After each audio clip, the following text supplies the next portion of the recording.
Warning, this podcast contains heavy spoilers for not just one movie, but entire franchises. We highly recommend going and watching these movies before listening to us as a companion piece that stitches all the timelines into one creepy, crime-ridden story. There will be no more spoiler warnings. We do not break character. After this, there is no turning back. You've been warned. Hit the music. You are talking about the nonsensical ravings of a lunatic mind. It's alive! It's alive! It's alive!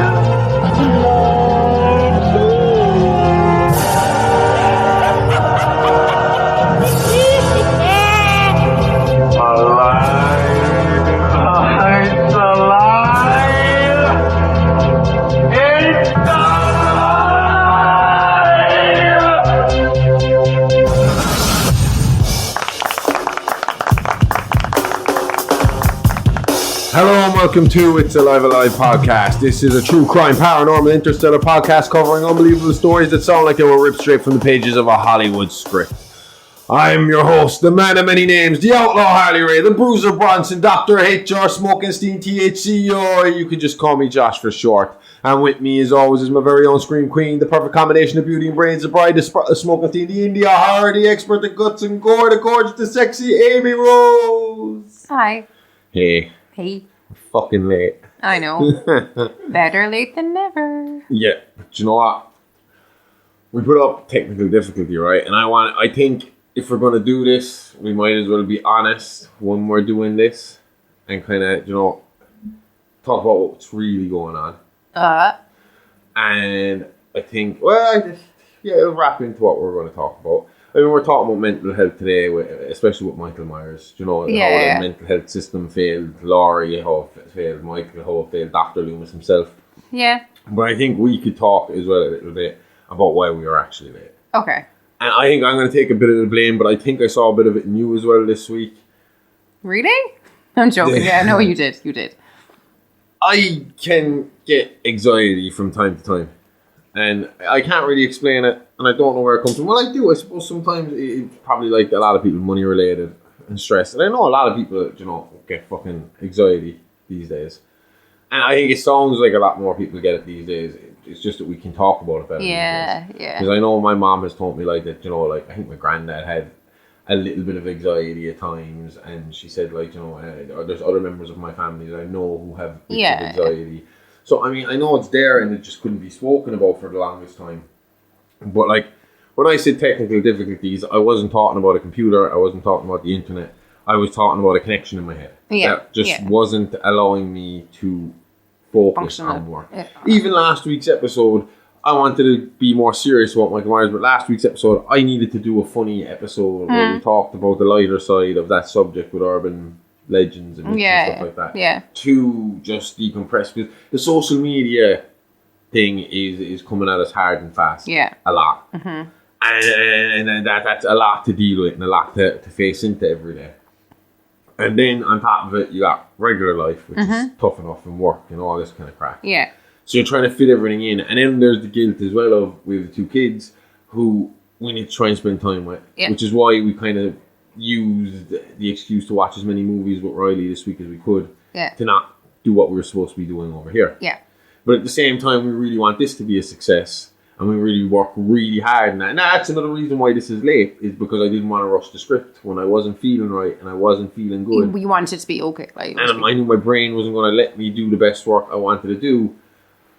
I know I need to step back, so I promised 2 episodes this week, and that's not going to happen, though. I know that, and I know it's right for it not to happen because it wouldn't be a good episode. Mm-hmm. The stuff I've written for today, you're happy with. I'm fucking happy. Yeah. I can't wait to fucking read. I'm excited. I'm as excited as I was when I was doing the Sawyers. I really am. I feel like the extra time has given me the chance, just the chance to relax as well and get that anxious feeling away. Because when it comes to anxiety, I can't explain it. It's the weirdest feeling. It's almost like being like you're ready to explode.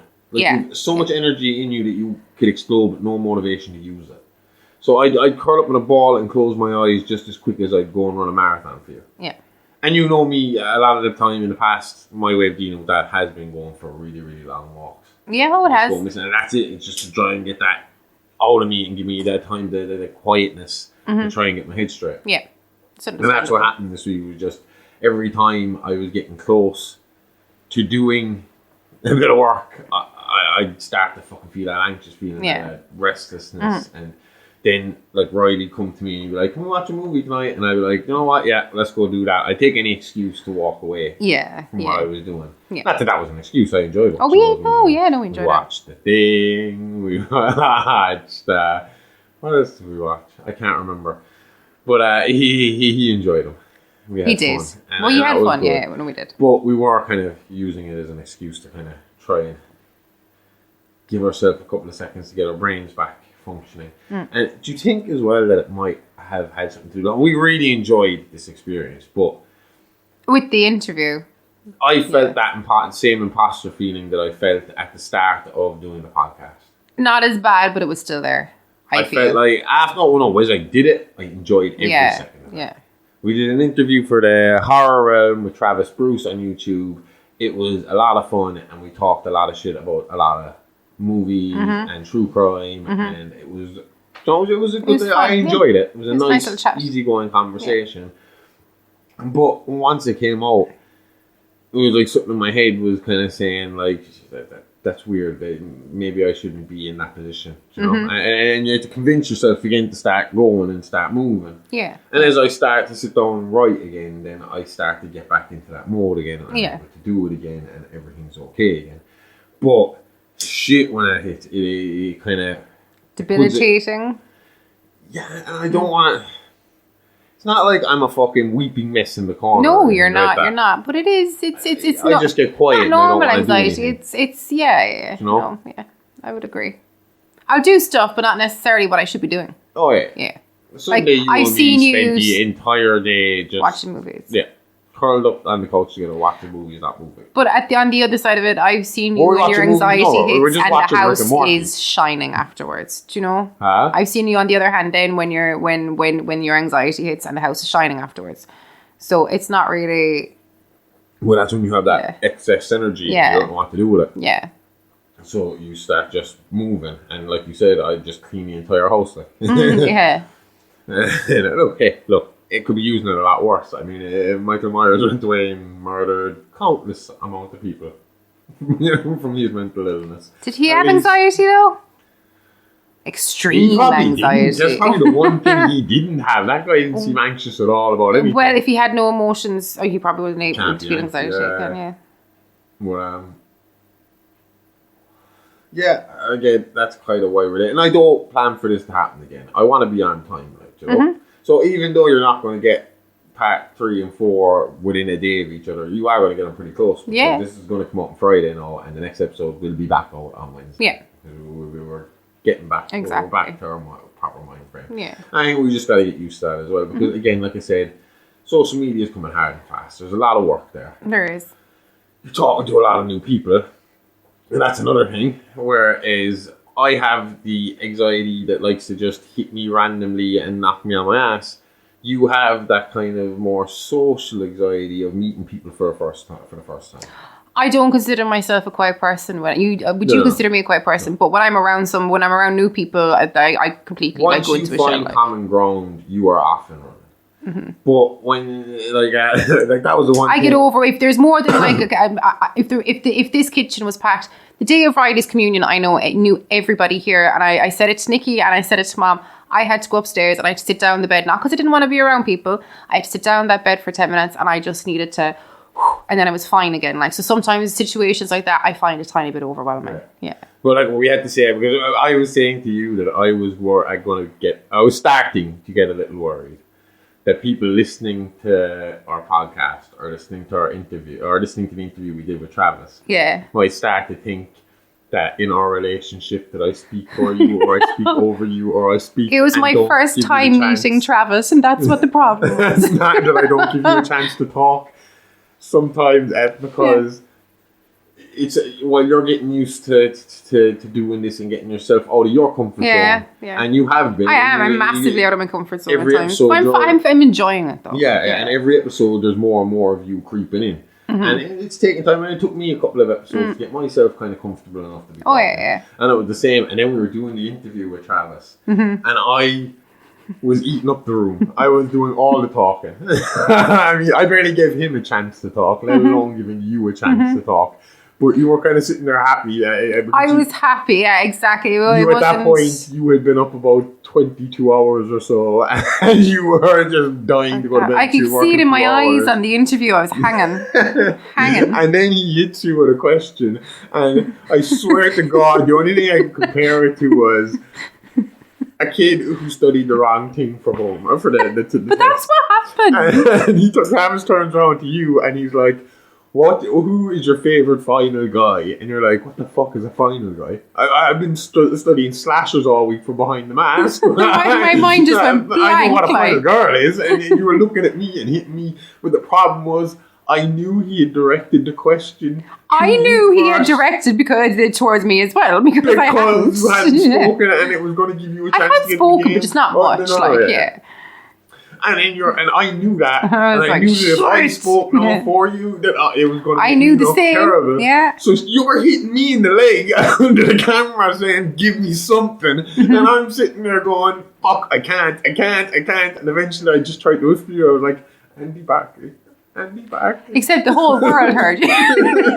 Like, maybe Andy. Oh God, I was like, I'm going to be fucking cancelled before I even get started. I'll be honest. People are going to think that I'm like... Once that question was put to us, I was absolutely fucking dreading the next two. I was like, what's coming after this? But they were okay. They were okay questions. But again, you set off, like, your answer to the next question set me off talking again for about 10 minutes. Well, because it was about the Sawyers. Yeah. That was.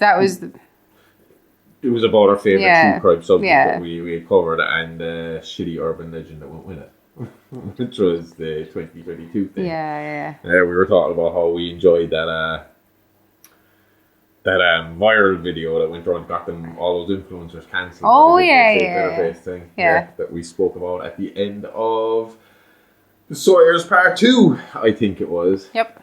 Yes. I fucking love that story. I'd go back, I'd do The Sawyers all over again for you. Absolutely. We had fun that week.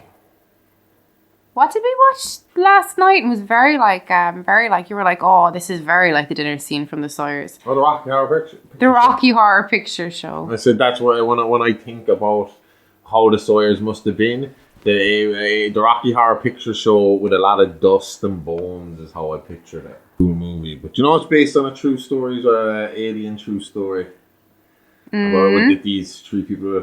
You know, this doctor and this couple. Oh yeah, apparently. Yeah, but we could cover that someday. Definitely. I mean, it's basically the story of the movie. It is. But we could definitely get into it for people who haven't heard of it. Have a look at it. It would be a cool sci-fi one for us to look into, because we're not just about serial killers here. We are going to look at some ghosts. We are going to look at the skies and see the aliens. Mm-hmm. We are going to look at... I can't wait to do mobsters as well at some stage. Did you ever hear of Tony Soprano? No. Oh, he's a guy we got to cover fill me in later. Or Walter White. That guy was a gang lord. Heard of Walter White. Everyone's heard of Walter fucking White. But we definitely got to cover those guys as well at some stage. But for today, we will stick with the scary serial killer guy. We will. Talk a bit about them. When we last left Haddonfield 2 weeks ago, Michael Myers had just been apprehended. 10 bodies left in his wake, 8 of which had been the product of the previous few hours of work Michael had undertaken since his escape. The other 2 being his sister Judith and his father Peter, both of which he murdered in the 60s before even hitting puberty. Now, last week we told you all about the urban legends, cults and copycats of the Shape Michael Myers, and to be fair, we had a lot of fun with it. Even if by the end of the story us Irish weren't looking so hot. But that was all make-believe. Silly stories and campfire tales used to scare children at bedtime. Well, the Irish stuff was anyway. The cult and the copycat killers, they were real and caused a fair bit of pain and suffering to a good number of people. But we don't care about that anymore. That's not what you came here to hear last week, and it's certainly not what you're here to hear this week. I think we've kept you hanging long enough, and it's time to look at what Michael Myers was doing with all his free time in Smiths Grove Sanitarium from 1978 to 2018. 1978 was a launching pad of a media storm. Myers was unlike anything that had come before him. We're talking about the golden age of the serial killer. The Babysitter Massacre of 78 was already in the wake of the Zodiac Killer, the Son of Sam, Henry Lee Lucas, Otis Toole, and during the reigns of Bundy Gacy, the Golden State Killer, BTK, and Jeffrey Dahmer. Yet all eyes were on the freak, the Shape, the Boogeyman, Michael Audrey Myers. Loomis had given up hope on rehabilitation, and as you said, this was the golden age of the serial killer in American media. People were and still are obsessed with psychopaths. Lucky for us. But that's not what Loomis wanted. Loomis had learned from years of mistakes and study. He knew Michael's ability to corrupt and manipulate without uttering so much as a word. His original recommendation to the courts was that Michael be destroyed. Put to death, his evil spirit banished from this world, never to harm an innocent soul again. But Michael had long been deemed insane by the courts, so he couldn't be held accountable for his actions. It was the incompetence of the sanitarium, prison guards and staff that led to Michael's escape. The courts argued that blaming Michael for his killing spree would be like holding an escaped lion from the zoo accountable for what it naturally does in the wild. And so it was decided. Michael would again be put back into maximum security sanitarium for the criminally insane. But this time he would be taken away to an undisclosed location so as to minimize his impact on pop culture and the serial killer fanboys. America had enough problems when it came to serial and mass murder. Having an animal like the Shape on the field would be a game changer. The less people who knew about the pure evil that resided within Michael, the better. So although the recommendation of death from Loomis was rejected by the courts, they did agree he would be the best man to watch over and study him. They also agreed he needed to be stashed far away from Haddonfield and Laurie Strode, who was, to say the least, dealing with enough shit. Yeah, needless to say, Laurie did not come out of the 1978 event unscathed. All her friends were dead, and an encounter with the living embodiment of the boogeyman had left her suffering from pretty intense PTSD. Every time I read a line where all her friends are dead, I just go straight into, is it Turbo Negro that do that song? All my friends are dead. Oh, yeah.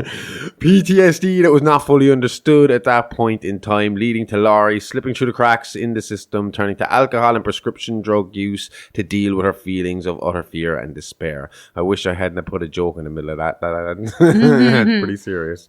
It must have been tough on her. I mean, like you just said, she saw this man as the living, breathing boogeyman. Or I just said that, didn't I? Yeah. Knowing that he was still out there, not knowing where he was, how would you ever relax again? You wouldn't, basically. So this year, Laurie released her memoirs, Stalkers, Saviors and Samhain, and that's our main source for the next 2 episodes. In it, she tells the story of how her parents, Morgan and Pamela, were left with a traumatized daughter and no idea how to help. They watched her as their previously straight-laced daughter became a heavy drinking party girl. Party girl makes it sound light and like a phase you'd go through in your 20s, but this was over the top. Laurie was the girl at the party you spent the night trying to avoid because she was clearly dealing with something. Laurie was dealing with something big, and before she could process these feelings and work through her trauma, tragedy would enter her life again. When in 1979, Laurie's father, Morgan, passed away from a heart attack. Laurie blamed herself for her father's death, feeling the stress and worry brought on by her current lifestyle was the catalyst for her father's death, and unfortunately, her mother Pamela agreed. Laurie tried to get her life together and started therapy. But again, we're now heading into the 1980s. So Laurie was handed a prescription and told to get on with it. I imagine back in those days, it was when a woman came in with any problem, it was, here's a bottle of Valium, go fuck off. Oh, yeah. So about 50 years beforehand, it would be, here's a vibrator. So while she was no longer out drinking and taking drugs recreationally, she was drinking and taking prescribed drugs at home, self-medicating her mental illness, but really just feeding her depression and paranoia. In this time, Laurie had a few relationships. She doesn't delve too deeply into them in her book. She wanted the book to focus on the fight and survival against evil. So her 2 marriages and the one-night stand that led to the birth of her daughter Karen are really only in there as footnotes to her story. What we do know is that Karen was born in 1981, 2 years after the death of her father and a year since her mother had kicked her out of home. When Laurie fell pregnant with no clue as to who the father was, her mother had had enough. Between the constant paranoia, fits of rage, depression, drinking and over-medicating, Pamela had had all she could take. She kicked Laurie out and told her to stay away until she could get her life straightened out. I think Pamela had some shit to work through here too. She clearly blamed Laurie for Morgan's heart attack and death. I think she was projecting that grief and anger onto Laurie, who was herself dealing with the trauma from 1978, the survivor's guilt, and the guilt and belief that she was the cause of her father's stress-related death. Two of them needed therapy. Huh? They needed therapy. Oh yeah, like grief therapy or something like that. But I mean, like, it must suck because she kind of was a little bit to do with the extra stress that the man was under, you know. But again, it's not her fault. I mean, it's victim blaming, isn't it? Yeah, yeah. You know? And again, I think if someone's having like constant fits of depression and rage, that's not really their fault either, unless it's like drug induced or whatever. But for her, that is trauma. Like, just you know, showing the lack of understanding for mental health at the time. Exactly. Laurie's idea of getting her life straight was prepping. It was at this point she became a recluse, and the whole cult of Thorne Jamie Lloyd myths and rumours started around Haddonfield. But really, Laurie was still in Haddonfield, convinced her boogeyman would again return and determined to be prepared to take it down when it did. She sold her story once to a cheap rag of a paper and used the money to fund her high-security compound home, and after that refused all interviews going forward. When you say high security, you mean it too. Laurie Strode's compound would put H.H. Holmes Hotel to shame. The modest-sized home was decked out with the top-of-the-range security, floodlights, booby traps, a gun range and a well-stocked state-of-the-art panic room, which was fitted in the basement and accessed through a hidden passage under a floating island in the centre of the kitchen. The house was also fitted with a kill switch, but we'll have more on that a little later. This all sounds like worrying behaviour, but not harmful behaviour. I mean, I could see myself doing the same thing if I survived the Michael Myers attack, or any serial attack for that matter. The problem was, though, Laurie wasn't alone and had a child to raise and to take care of. Karen was homeschooled with most of her curriculum skewed towards survivalist techniques, trap making, gun assembly, target practice, hunting, and drill running. Sounds like a pretty good school. Yeah. Fun school, anyway. By the time she was 8, Karen knew how to fire a gun, how to build traps, and was able to fight. She could be the modern-day Bear Grylls. Yeah. She had nightmares for years about the house's basement, which was filled with an arsenal of weapons. When Karen was 12, social services deemed Laurie an unfit mother and took Karen into foster care. And Laurie was never able to regain custody of her daughter after that. Eventually, Karen met and married a man named Ray Nelson, and together they had a daughter named Allison. Karen remained estranged from her mother for many years and became resentful of the fear and paranoia Laurie had instilled within her from a young age. You'd feel awful for her. Like, everything she's went through, she thinks she's doing the right thing in preparing her daughter for the terrifying world around her, but really she's just making her an anxious, paranoid loner, just like her mother. She had to be taken out of that environment for her own good. And I think Laurie would agree later when you see how she bounces back from the events that we're about to discuss. This was an eye-opener for Laurie at the time. This is like 1993 at this point. She was forced to start following the rules and guidelines laid out by child services if she was to have any hope of getting Karen back. And she was making good headway. It took 3 years, but she got to the point of unsupervised visits with Karen with the view of a sleepover visit in the very near future. And that's when Dr. Loomis died. Over the 3-year period of trying to get Karen back, Laurie had reconnected with Dr. Loomis and regularly spoke to him by telephone, using this as a form of therapy. Loomis was the only person she knew who could understand her feelings when it came to Michael. He shared her fears, but was able to reassure her as he had Michael tightly locked away and under constant sedation and supervision. That's why when Dr. Loomis passed in 1996 and news that Michael would be returning to Smith's Grove in Haddonfield, Laurie had a relapse and fell back into old habits, and once Michael was transferred, spent most nights parked outside the sanitarium, standing guard, heavily armed, and with a bottle of Jack Daniels to keep her company. Essentially killing any chance she had of regaining custody of Karen and putting their relationship as a whole on pause because of Laurie's obsession. Okay, it's honesty time. We have a confession to make. We suck at socials, no good at Insta, can't send a tweet or an X or whatever that supervillain looking motherfucker is calling it now. Stick to your space cars, Elon. But we know you want to chat. You want to be kept updated. You want to be alive all the goddamn time. So we're getting down from the antisocial soapbox and giving this a try. So come chat to us on Insta and Twitter at AliveAlivePod, or hit us up by email at itsalivealivepod@gmail.com. We want to hear from you. Tell us what you like, what you don't like. This is a project. It's still a work in progress, and we just want to give you more what you like and less of what you can't stand. So give us a like, give us a follow. We'll always hit you back, and we'll always try to reply to everyone. So come say hi. We don't bite. Well, at least Amy doesn't. And she keeps me well fed, so you got nothing to worry about. Now, back to the show. So whose bright idea, you might ask, was it to return Michael Myers to Haddonfield, Illinois, given all the history and survivors left in the community? Well, that's where Dr. Ranbir Sartain comes in. Dr. Sartain was a student of Dr. Loomis and had become fascinated with Michael's case. He studied the case files and eventually took over Michael's treatment after Loomis passed away. He would continue to try and reach Michael to understand his motives, but all his attempts were fruitless. It was for this reason he requested to have Michael transferred, returning him to a familiar surrounding, hoping to jog a little memory, a little nostalgia to get the monster's brain going. To be fair, over the 18 years since Michael's last stint in Smith's Grove, the sanitarium had undergone major renovations and had been upgraded to a state-of-the-art maximum security hospital, so it was probably the best place for Michael medically, in theory. In theory, yes, but in practice, not so much. Michael showed no improvement upon his return to Illinois, and the clock was ticking for Sartain to get results.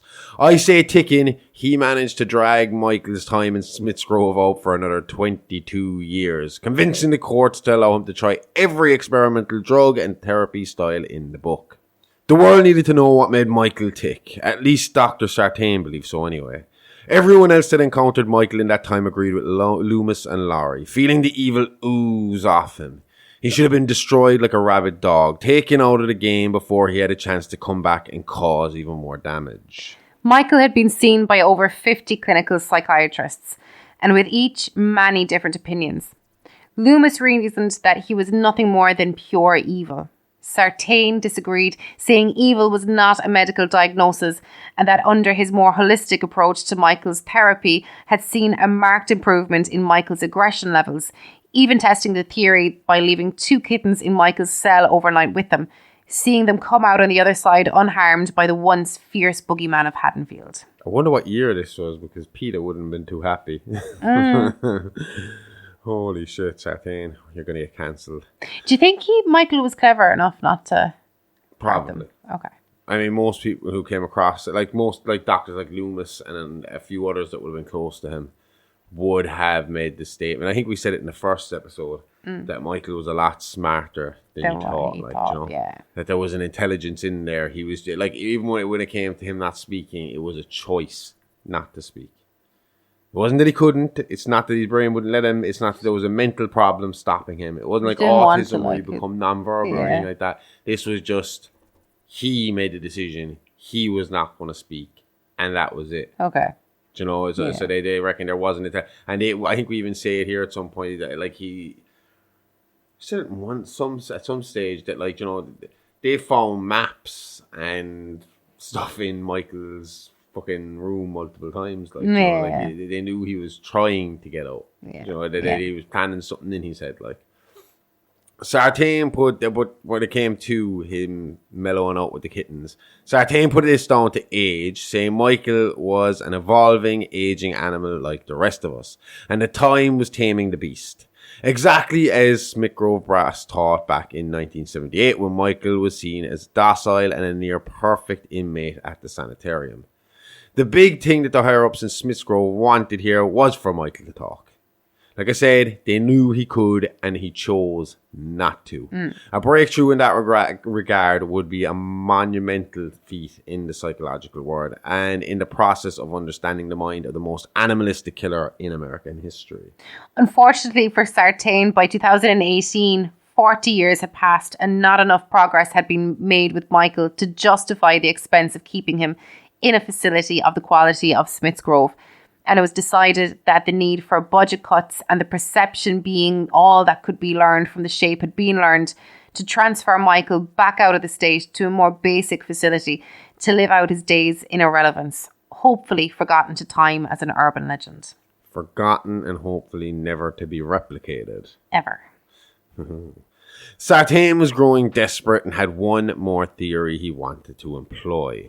The theory he had was that Dr. Loomis gained the ability to control Micheal in a controlled environment due to him being the only doctor to have had, and I quote, the privilege of studying Micheal in the wild, out in his natural habitat doing what comes natural to him, just like any other beast in the wild.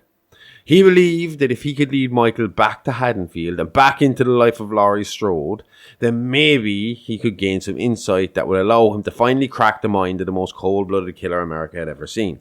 Sartain was gullible and believed just because he spent a lot of time with Micheal and was Loomis's replacement that he had built a kind of trust with Micheal, believing that if Micheal wanted him dead, he could have easily done so at any stage over the past 22 years.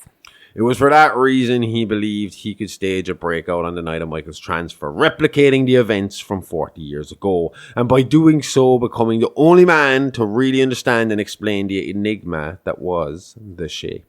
There was one more last-ditch effort to reach Micheal, although Dr. Sartain knew himself it was a long shot. Documentary producers Aaron Corey and Dana Haynes had been working on a series based on Myers and believed if they could get Micheal and Laurie in the same room, they would have ratings gold. First interviewee on the list was Micheal, who they went to visit at Smithsgrove the day before his transfer. And this is a podcast, a documentary podcast. Okay. So they were documentary producers, but they are producers of a podcast, but I just wanted to clear it up so people didn't think it was just a normal documentary you can find. Oh. Can't find their podcast either, and we'll find out why soon. Yeah, they were really throwing everything at the kitchen sink at this. You know, this whole thing highly broke sanitarian protocol. But like you said, it was a last-ditch effort, so it was now or never. Yeah. The podcasters arrived during rec time, and after going through security and signing their lives away with liability waivers, were directed to the yard by Dr. Sartain, who filled them in on his time with Micheal as they went along. The yard in Smithsgrove was sectioned out into boxes, marked out on a soft rubber tile floor. The inmates were chained to heavy concrete blocks that were bolted to the floor, keeping the patients confined within each individual box. Aaron Corey approached Micheal first as Dana stood at a safe distance, recorder and mic in hand. Sartain just watched with a kind of curious amusement. As Aaron approached the imaginary force field provided by the marked out floor and chain, he began to address Micheal. Micheal, my name is Aaron. I've followed your case for years, and I still know very little about you. I want to know more about that night, about those involved. The Shape remained motionless. Aaron continued. Do you think of them? Feel guilty about their faith? Nothing. Aaron continued. Do you remember Laurie Strode? Does she remind you of your sister, Micheal? Is that why you chose her? The Shape half turned as if he was going to respond, but then didn't. Aaron looked back to Sartain, who nodded at Aaron to go ahead. Aaron looked to Dana. She unzipped her bag. I borrowed something from a friend at the Attorney General's office. Something I'd like you to see. Aaron then pulled out a familiar Shatner mask from 1978, now old and cracked looking. Sartain looked to see his exchange. Aaron held the mask out before him. The Shape makes no movement, but the other patients begin to become restless, pacing madly and beginning to moan. Aaron doesn't lower the mask. You recognize this, don't you, Micheal? How does it make you feel? Say something! A few of the patients start screaming and testing their restraints like rabid animals. Dr. Sartain began to become concerned as more patients joined in, stomping and screaming, getting louder and louder. Aaron, caught up in the adrenaline of the moment, began to shout at the Shape. Say something! The courtyard was worked into a frenzied chorus of madness, but the Shape remained still. It was then Dr. Sartain lost his nerve and pulled the plug, ushering the podcasters back into the sanitarium away from the screaming lunatics who still wailed and screamed in the exercise yard. Sartain was nervous but agreed that if Corey and Haynes could convince Laurie Strode to return before Michael's transfer later that night, Then he would allow them the time and facility to allow for the 40-year enemies to come face to face for what the podcasters hoped would be a breakthrough moment, and Sartain hoped would allow him one more chance at some insight before he took on more drastic measures. But that alone was going to be a massive task. Laurie was notorious for not speaking to the press and was borderline agoraphobic, rarely leaving her super secure compound, getting all she needed delivered to the house directly. Occasionally allowing herself to leave to see her granddaughter Alison. On a rare occasion, Karen would allow it, or the grandmother and granddaughter team could organise a secret rendezvous. Alison only saw all the good parts of Laurie, the smart, witty woman who gave her life advice and listened to her when she had trouble with her mother. She didn't live through the prepper lifestyle her mother suffered through. So in her eyes, Karen was unreasonable and Laurie was her loving, if not a little paranoid grandmother who had lived a tough, painful life. The only luck the podcasters had was that Laurie didn't have a whole lot of income coming in and wanted to give Alison a present to enjoy her youth. So when Dana offered her $2,000 for 15 minutes of her time, Laurie gladly accepted, fully aware in herself that she had no intention of telling these two documentarians anything. And that's exactly what happened. Aaron and Dana entered the residence of Laurie Strode, filled her in on what they planned to do, and then were promptly asked for payment and to leave her property and never contact her again.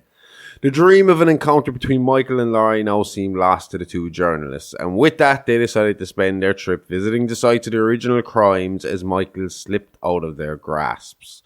For now at least, as he prepared with Dr. Sartain for his transfer. The transfer was to happen late in the evening of October 30th, 2018. Along with Micheal, 11 other patients were to be transferred. Dr. Sartain insisted on accompanying Micheal, claiming he wanted to see his responsibility out to the very end, just as Dr. Loomis would have done.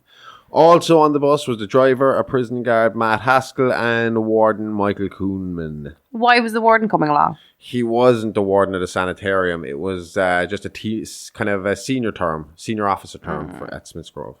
Okay. Around 8 p.m, the bus left Smith's Grove under the anxious gaze of Laurie Strode. She was sitting in her car nearby, necking a mini bottle of vodka.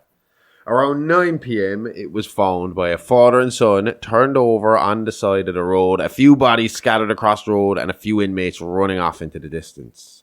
Brian and Kevin Mattis were returning from a hunting trip when they came across the crash site. Brian Mattis went to check on the crash victims while Kevin called in the accident to the police. They were both found dead, necks snapped along with the bus driver, guard and warden from Smith's Grove. The only man left alive but injured was Dr. Sartain, who it seems was accidentally shot but not killed by the young Kevin Mattis, who was only 14 years old at the time. The first responding officer and closest to the scene just happened to be Officer Frank Hawkins. Officer Hawkins surveyed the scene and all he found was bodies until he came upon Sartain, who simply asked, "Has he escaped?" Surveying the damage, it was realised that none of the inmates had been killed in the crash. Foul play was definitely afoot, meaning most likely that Dr. Sartain had gone through with his plan to free Micheal. Although there is another urban legend that is definitely not true, but worth saying for the fun of it. Anyway, as we said, Laurie had been watching the bus as it left Smith's Grove. She had also been drinking and possibly self-medicating again. This was a very difficult experience for her. Last time Micheal was out of Haddonfield, she was going through the worst phase of her life. Constantly paranoid, not knowing where the boogeyman was hidden away or if he could get free. And worse again, she didn't have Loomis on hand anymore to put her mind at ease and keep a close eye on the Shape. So after it was all said and done, rumours started. Some of the townspeople of Haddonfield blamed Laurie for the events that were about to take place. They said she drew the boogeyman back to their once peaceful town. With that blame, a rumour started that Laurie Strode followed the prison bus out of Haddonfield and ran it off the road in a moment of lunacy, terrified to lose tabs on the man she feared the most. Ridiculous, especially when you hear about her passion for hunting him down and her bravery in luring him to her to try and avoid any other unnecessary deaths. A plan which wouldn't have worked without the help of Dr. Sartain. See, this is where Loomis and Laurie and the whole mental health system failed with Micheal. They believe Micheal had an obsession with Laurie, mainly because Laurie believed he had an obsession with her. The PTSD of the 1978 massacre caused her to create this toxic bond with Micheal. She believed she was his white whale and that Micheal wouldn't rest until he finally eliminated her. But she was wrong. They were all wrong. Michael didn't give two shits about Laurie Strode. Laurie Strode to him was nothing more than another potential victim who was in the wrong place at the wrong time. And if given the option to solely hunt down Laurie or go out and massacre as many people as he could in the little time he knew he'd had, he was happy to choose the latter. And that massacre would begin the very next morning, October 31st, 2018, Haddonfield, Illinois, Halloween. The first victims discovered were at a filling station and garage just down the road from Haddonfield Cemetery. Aaron Corey and Dana Haynes had been visiting the grave of Judith Myers while recording some content for their podcast. Little did they know they weren't the only ones. The boogeyman was lurking nearby, and soon they will become more of a part of Michael's story than they had ever intended. Not long before midday, 4 bodies were discovered at the filling station. The mechanic Christian Paderewski had been stabbed in the head with a drill and stripped of his overalls, and the cashier Zach Garrett beaten to death and left laying at the shop till. Inside the filling station restrooms, Aaron Corey was found beaten to death and Dana Haynes strangled, her eyes bulging from her head, her skull cracked from the force when she was slammed against the wall. Ugh. Yep. It was instantly connected to the escaped Myers, as only one thing was missing from the scene of the crime. Well, outside of the mechanic's overalls. And that was the William Shatner mask that Aaron and Dana had on loan from the DA's office. Or was it DA or the public? I can't remember. And it was still in the trunk of their car at the time of their deaths. They also guessed it was Michael because they had managed to round up all but 2 of the escaped mental patients from the accident. Apparently they found a few of them in the library checking their emails and a group of them running around a flea market trying to catch butterflies. I'd love to have pet butterflies like your one from the grade. The ones that follow me around. Do they really? Can you really train butterflies to follow you around? I don't think so. I think that's CGI.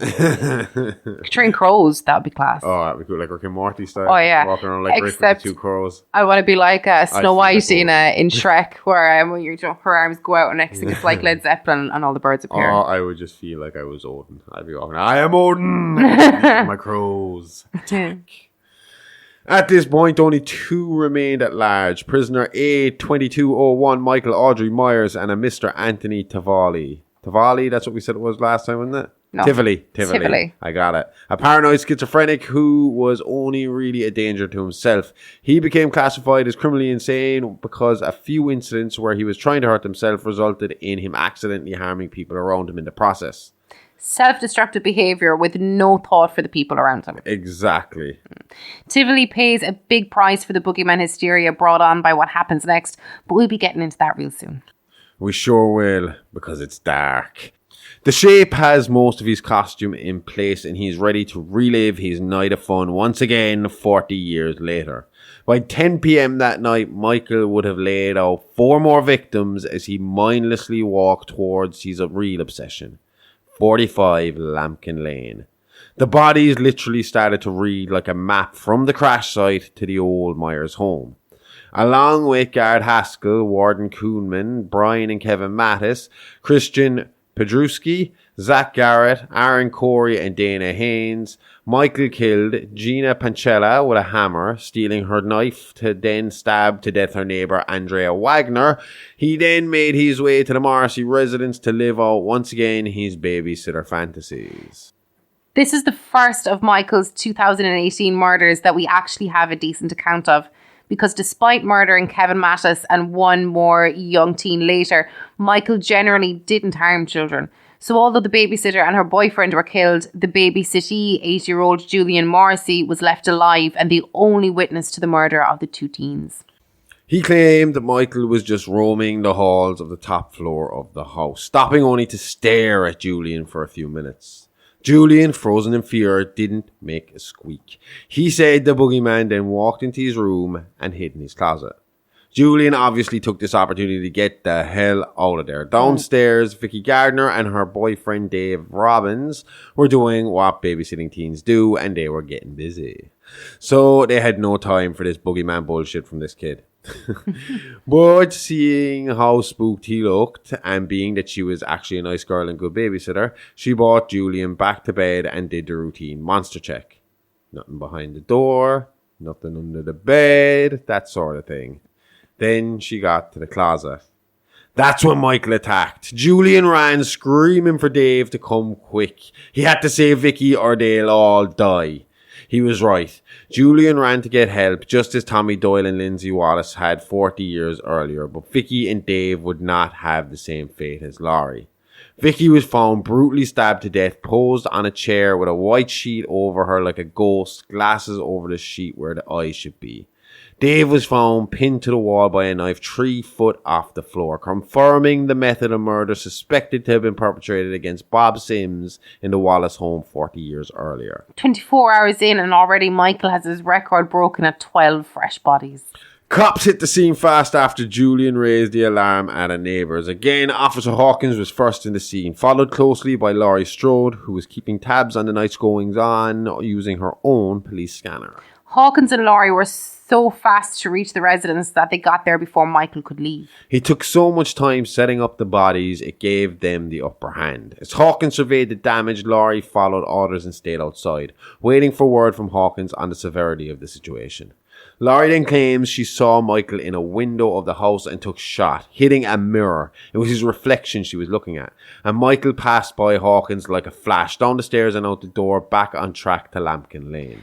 Laurie says she hit him at least once in the shoulder as he got away, but as usual, the gun blast did little to slow Michael down. It wasn't long before first responders and reinforcements hit the Morrissey home. Sheriff Omar Barker, the man in charge when it came to law enforcement in Haddonfield, also arrived, bringing along with him an up and moving Dr. Sartain. He told Sheriff Barker and Officer Hawkins that the bus lost control after Michael overtook the first guard, then the driver. He is no longer dormant. I saw him kill with my own eyes. He only knows how to keep moving and to keep killing. And he will kill and kill again unless he is captured. But why didn't Michael kill him when he was killing everyone else? Oh, he had an answer for that too. I tried to hide, but he found me. Locked me to a seat. He looked down at me. I closed my eyes, and when I opened them, he walked away. Or he gave you a pass because you freed him. Yeah. Barker told Hawkins to bring Sartain along with him on his search. He might be a little eccentric, but his insight when it comes to Michael could help in the case. Hawkins reluctantly agreed. This is also famous for being the one and only meeting between Dr. Sartain and Laurie. It's said that Sartain looked almost starstruck at the sight of Laurie and fumbled over his words trying to get questions out. This is also when Hawkins says Laurie admitted to praying for years that Michael would escape so she could finally kill him, lending some credence to the myth that she actually drove the bus off the road. Yeah, but if she had, then Sartain had enough time to tell the cops the accident was caused by a car pushing them off the road. It would have suited him down to the ground because his plan would take action and he genuinely would not be at fault. The fact that he told Barker and Hawkins that it was Michael's doing tells me that the crash was a part of his plan and not Laurie's. While all this was going on, the high school was holding its annual Halloween dance, which was being attended by Laurie's granddaughter, Alison. Alison said after a fight with her boyfriend, Cameron, she left the dance early with their mutual friend, Oscar Berlucci. Berlucci was a bit of a class clown and a fifth wheel in the group of Alison, Cameron, Vicky and Dave. Call back to Woodsboro and Ghostface. He was like the Randy of the group. Yeah. And just like Randy, he had the hots for the girl he couldn't have. His best friend's girl, Alison. But as they were arguing and he and Alison were alone, he did what every friend-zoned male would do and seized the opportunity, hoping to whisk Alison off her feet while she was still on the outs with Cameron. And just like all the friend-zone guys before him, he failed. Just because a girl is nice with you doesn't mean she wants to sleep with you. Really? Yeah. Oh. So she pushed him away and left him laying in this yard they had cut through for a shortcut. She was about 100 yards away when she heard Oscar screaming, but not just any screaming, like it was pure panic and terror.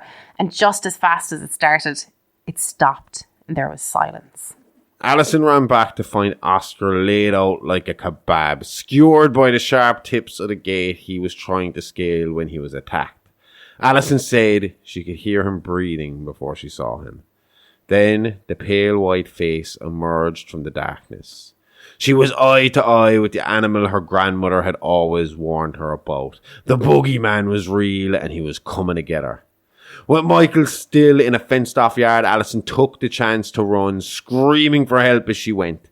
This obviously caught the attention of the local residents who phoned it in. Hawkins and Sartain were close by and came to get Alison. They searched the nearby area and called out the coroner for Oscar, but Michael was again missing. But they were fast. He couldn't have gotten far. Sartain grilled Alison about what she had saw as Hawkins kept his eyes on the shadows, looking for any movement to give away the shape. Alison then began to freak out and pointed out the window. Hawkins saw what she saw and without any hesitation ran his squad car right into unflinching Michael Myers, knocking him to the floor with force. This is when Sartain would show his true colours. Hawkins wanted to end it now. He got out of his car, gun drawn, ready to fill Michael with holes. Enough holes that this time he definitely wouldn't be getting back up from. But Sartain got in his way, refusing to let Hawkins kill state property. He then slipped the scalpel from his pocket and stabbed the officer in the neck. He stabbed him once more to keep him down. Then he went to inspect Michael, taking his mask and putting it on himself before dragging Michael's body to the squad car and putting him back in right next to the frantic Alison. He then told Alison his plan, to study the beast in his natural habitat and see him react to his most desired prey, Laurie Strode. Like we said earlier, Sartain had inherited this view that Michael and Laurie were linked, bonded through a shared experience 40 years ago, but really it was him pushing them together. Michael is a killing machine, Laurie was just another bug to crush. Not that he'd complain. I'm sure given the chance, Michael would only be too happy to get the woman that ended his last killing spree. Another notch on the knife, but that's all it would be for him. The relationship held a lot more meaning to Sartain and Strode alike. Hey, you. Yeah, you. You like the podcast? Want some more? Then head on over to our Patreon page where for just €5 a month you get up to 12 extra shows in that month, along with piles of mini-sodes covering fun facts from the world of horror and true crime. Each week we drop multiple shows such as Real Monsters, where we look at the inspiration behind the movie Killers, or Behind the Mask, where we take a look at the influential people and happenings in the world of Hollywood. All this, plus movie reviews, watch-alongs, and regular AMAs. That means ask me anything. You really do get a bang for your buck. And by bang, I mean like podcast. I'm not soliciting or anything. Shit. Moving on. For just €5 a month, all this could be yours. So head on over to www.patreon.com/IAApod. That's www.patreon.com/IAApod. And start listening now. As they drove to the Strode compound, Sartain began rambling, telling Alison how he couldn't really get results from Michael as long as he was locked away. He had tried for years to get him talking, but not once had Michael uttered a word. Alison, thinking quickly on her feet, told Sartain Michael had spoken to her. Just one word. But she wouldn't tell him until he pulled the car over and released her. The manic doctor, clearly out of his mind and delusional from years of working around and failing to understand the pure evil that was the Shape, pulled the car over only yards from the Strode home and demanded to know what it was that Michael had said. Was it his sister? Was it Judith? He screamed as Alison pleaded to be left go. Almost like a trigger word, the sound of Judith's name woke Myers, who quickly started to stomp the front seat with his 2 feet, driving Sartain headfirst into the steering wheel. He then got out of the car, dragged Sartain out and stomped on his head until his head was completely crushed. Alison, who had used the diversion to escape, saw the murder take place from a nearby wooded area where she hid. She then ran from there to join her family at her grandmother's house. There was a squad car parked right outside Laurie's in case Michael did turn up, and they noticed the commotion a few yards ahead of them. They were slow to approach because it was another squad car and it hadn't done anything out of the ordinary yet. But as the car sat there longer, they felt they needed to approach. They were later found inside the Strode residence, one with their throat cut, the other with his head completely decapitated, sitting on the first officer's lap, his torch stuck up through his neck hole, making him resemble a jack-o'-lantern. Yuck. Mm-hmm. Sartain's plan had been a success, even if he wouldn't be around to study the results. He had reunited old foes in Michael Myers and Laurie Strode, and Laurie was determined it would be the final meeting. She had prepared for this day for 40 years. She just needed to follow the drill. lure into shape, get him in the trap, then hit the kill switch. It was perfect, and it was about to all fall together as planned. For most of them anyway. There would be one more casualty in the Strode home before Laurie would face Micheal, and that was her son-in-law Ray, who was found strangled to death in the front yard later that night. It's hard to fully explain, but Laurie's house had like rolling security gates on every door in the house, like you'd see on a shop when they locked up at night. She sent Karen to the basement panic room while she went to lure Micheal towards her and to check for any sign of Alison. She searched each darkened room with a shotgun and a spotlight torch, closing off each door as it was cleared. Then, just as Alison came into the house, Micheal struck, attacking Laurie, knocking her from an upstairs window just as she had done to him in the past. And just in the same way, he looked away, looked back, and Laurie was gone. Micheal then heard all the commotion coming from the basement, with Karen trying to get Alison into the panic room before it was too late. They were making a lot of noise in the process, almost like they were trying to draw attention to themselves. And they were. The basement wasn't a panic room, it was a kill room. 3 generations of Strode shot at, stabbed, and beat Micheal until he fell into the hole in the floor leading to the basement. Laurie then flipped the switch, locking steel bars across the hatch. She then hit the kill switch, filling the house with gas and multiple sparks. Micheal was going to burn to the ground with the house finally dead, finally forgotten.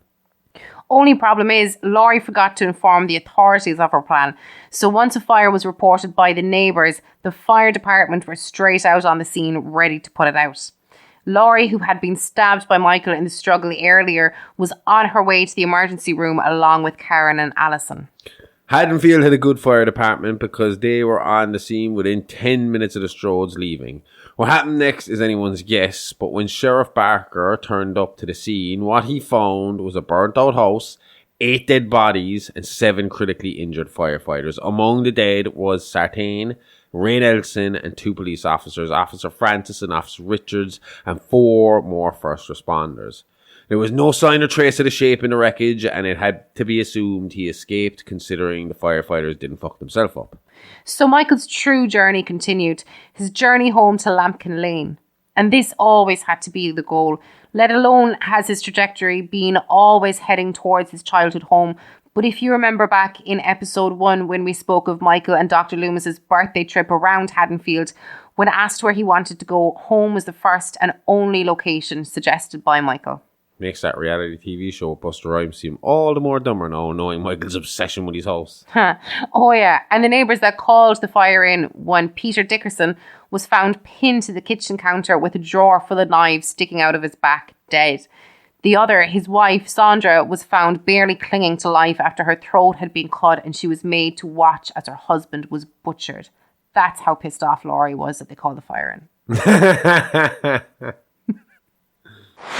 The Haddonfield survivors of the Babysitter Massacre in 1978 had a yearly tradition to meet up and share some drinks. At this point, Tommy Doyle, Lindsay Wallace and Lonnie Elm were all that was left. Former Sheriff Lee Brackett, who lost his daughter Annie to Micheal, who was also still alive but on duty as a security guard at the local hospital that night. He was going to be busy. Tommy and Lindsay we remember as the children being babysat by Laurie on that fateful night. Lonnie was just another kid at the time who happened to run headfirst into Micheal right across the road from the old Myers house in 78, minutes before his recapture. As they drank and shared stories, news came in of the murders and the possibility of Michael Myers being the perpetrator, having escaped again the night before. Tommy, now a man in his 50s, had no intention of running this time and rounded up a mob around Haddonfield, hell-bent on finding and lynching this monster that night to finally put an end to the evil that was Michael Myers. Literally, the mob roamed the streets chanting, "Evil dies tonight." And I was kind of joking about the Lee Brackett being a security guard in the hospital and him having a busy night. That's because after Laurie and her family arrived there, the place kind of became like a central hub for the Myers search. So the police were there, all the first responders there, and there was a fucking bunch of families there, obviously looking through bodies and wounded to see was any of their family there. But because of this, then the mob that Tommy started to fucking build up all started to congregate here as well. And it kind of became the area where all these plans started to fester and manifest. Yeah. In the meantime, Tivoli, who we spoke about earlier, had also kind of followed the mob to that area. And he was still in the Smith's Grove fucking uniform. Do you know, the kind of scrubs that they have on inmates, with the fucking big Smith's Grove inmate on the fucking back of it. And somebody spotted him lurking around the hospital and instantly screamed, "Myers!" Of course. So everybody started to lose their fucking shit. Yeah. Except for Laurie and her daughter Karen. Karen, am I right? Yeah, Karen. They knew, because I mean, have you seen a picture of Tivoli? I have. He looks like fucking the penguin. The penguin from fucking, not just any penguin. He looks exactly like DeVito's Yeah. penguin from Batman Returns. Yeah. And so, I mean, he was not the hulking nicest way figure. possible. Yeah, but he wasn't the hulking figure that was Michael Myers, like, you know? So the mob, not making too much noise to be fucking, to let Laurie be heard, ends up chasing this poor man around the hospital. Karen followed, and she kind of had seen where he went, so she followed him down a few hallways. And she managed to trap him in between these hallways. Not trap him. Trapped him's wrong. She didn't trap him for the mob. Kept him safe. She put him in between these two hallways where she was able to lock the doors either end. Yeah. But the mob was too much, and they were breaking through these doors. And Tivoli, who was already obviously very mentally unstable, in a panic, jumped out the window. Okay. To his death and suicide. So he committed suicide to keep away from these people. Yeah. Whether he knew he was going to die in the drop or not. I was just about to say it. He was just trying to get away from it. But he looked extremely scared at the time, is how it was described afterwards. Okay. Now, you think this would calm the mob a little bit, you know, thinking, oh shit, we fucked up. But no, their attitude was... Shit, got the wrong person. You know, this was Michael's fault. We wouldn't be in this way. We wouldn't be this way if Michael wasn't out there calling him. We still got to go look for him. Yeah. Now, again, this is very kind of typical in America at this time. In 2018, I mean, there was a lot of unrest. Is Trump in office in 2018? He's in office. He was 2016, wasn't he? Yeah, so there was a lot of unrest in the country. These kind of mobs were becoming normal. You know, you and me see it a lot, and we saw it a lot in the news where you'd have Black Rights Matter, gay rights matter, lives matter. Fucking then there was the gun nuts and the racists coming out with all lives matter, even though they didn't give a shit about anybody bad or their own fucking group. Yeah. You know, so this was becoming the norm, and we see this here again.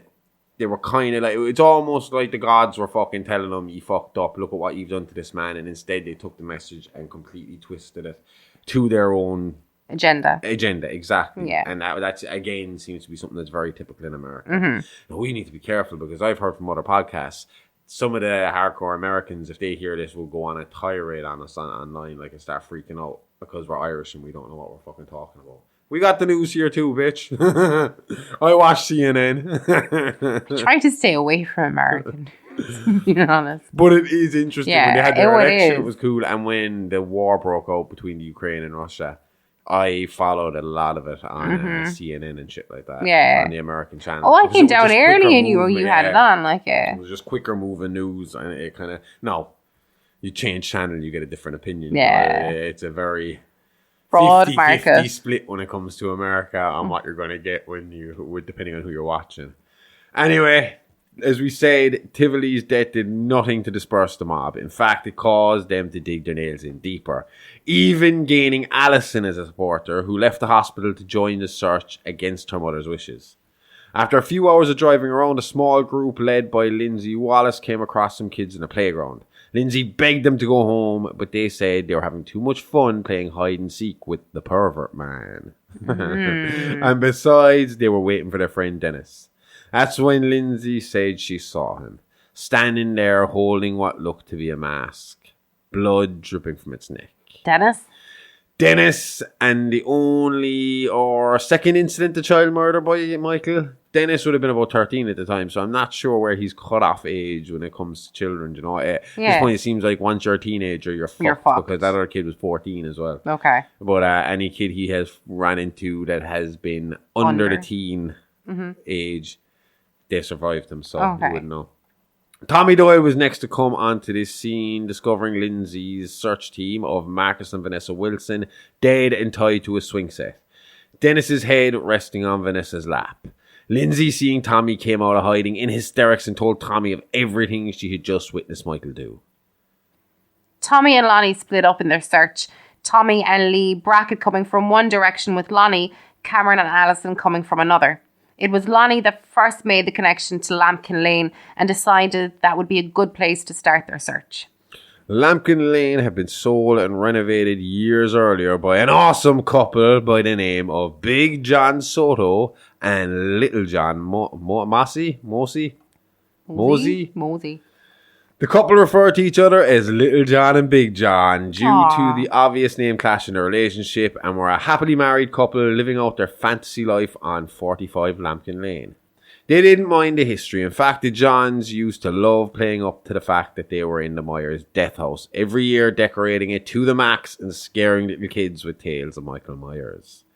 They were found stabbed and posed exactly as they were in a photograph that lay right next to them. A photo of happier times with Big John laying in the grass, his head resting on Little John's lap. According to Alison, the house was in darkness when her and the Ellams arrived at the house. Lonnie went in first, telling the kids to sit back and call for backup. Then some shots rang out inside the house.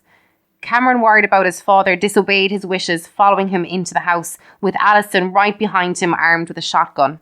She said they searched the house only to find the dead Johns, and as she examined the scene, she heard Cameron scream. When she ran to the hall, she could see him struggling with Micheal. Alison tried to help, but Micheal swatted her away like a fly, knocking her down the stairs and breaking her leg. Micheal then proceeded to stab, beat and brutalise Cameron, all as Alison begged him to stop. Then she hit the right chord. She antagonised him in just the right way. I'm the one you want. I'm just like your sister. Same age, same hair colour. It can be just like it was that night 40 years ago. She got Michael's attention, but not his mercy. And as he turned to walk towards the broken-legged, helpless Alison, he grabbed Cameron by the head and snapped his neck in a manner that looked like it was nothing but a loose end he needed to tie up. No reason, no emotion. Micheal closed in on Alison, raising his knife. Alison screamed, "Do it! Do it!" But she wasn't talking to Micheal. While all this took place, Tommy and Lee had met with Karen and they had formulated a plan. Just as Micheal was about to bring the knife down on Alison, Karen came from behind, sticking Micheal with a pitchfork, knocking him to the floor, again, temporarily. But just like always, the boogeyman wouldn't die and he got right back up, his eyes still stuck to Alison. But Karen hadn't always been ignoring her mother's training, and as a child, she did pick up some tips and tricks for dealing with Myers. She grabbed his mask. Backing slowly out the door, mask in hand, she baited the boogeyman out the door and over to the next street. When he got there, Karen was nowhere to be found, but his mask lay there, waiting for him to pick it up. And just as he did, the lights came on, and Micheal realised he was surrounded.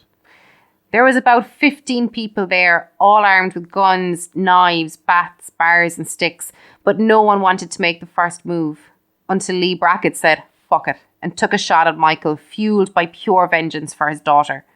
Then Tommy took a shot, followed by others. Karen couldn't stay to watch and ran back to see Alison, assured the mob would finish the job. Are you joking? This is Michael fucking Myers we're talking about. Yeah, some survivors talk a big game from that night, but the truth of the matter is, when all was said and done, Tommy Doyle was dead, Lee Brackett was dead, Lonnie and Cameron Elm dead, and of the 13 people left of that mob, 3 more lay critical as the rest ran to save their own lives. Michael again, nowhere to be seen. The last action of Michael Myers in 2018 would be his worst, for Laurie at least. While police surveyed the damage and Alison was being patched up at the ambulance, Karen's curiosity got the better of her. What was Michael's fascination with his sister's window? What had he been looking at for all those years? So she went to look, and was found there 10 minutes later, bleeding from her neck, unresponsive and pronounced dead moments later. Michael then disappeared. No sightings, no word, no nothing, for 4 years. Some believed he went somewhere to die. Some believe he went somewhere to wait. Laurie knew he was out there, but she didn't care. Karen's death was an eye-opener, and she couldn't make the same mistakes with Alison. But she still had to be ready, because even if Michael's body died, the boogeyman would live on. Evil can't die, it just changes shape. What shape that will be, you'll have to wait and see next week on The Shape Michael Myers Part 4. And if you liked all that, go check out our Patreon exclusive shows, Behind the Mask and Real Monsters, where we look at the ingredients that make up this show. A little bit of movie, a little bit of true crime. Until next week, though, that's it. I'm Dr. Harley Ray Smokestein, THC. And I'm Amy Rose. It's Alive, all the guts and gore with none of the guilt. See you next week. Same Alive time, same Horrorverse channel. Love you. Bye-bye. Okay, lady, I love you. Bye-bye.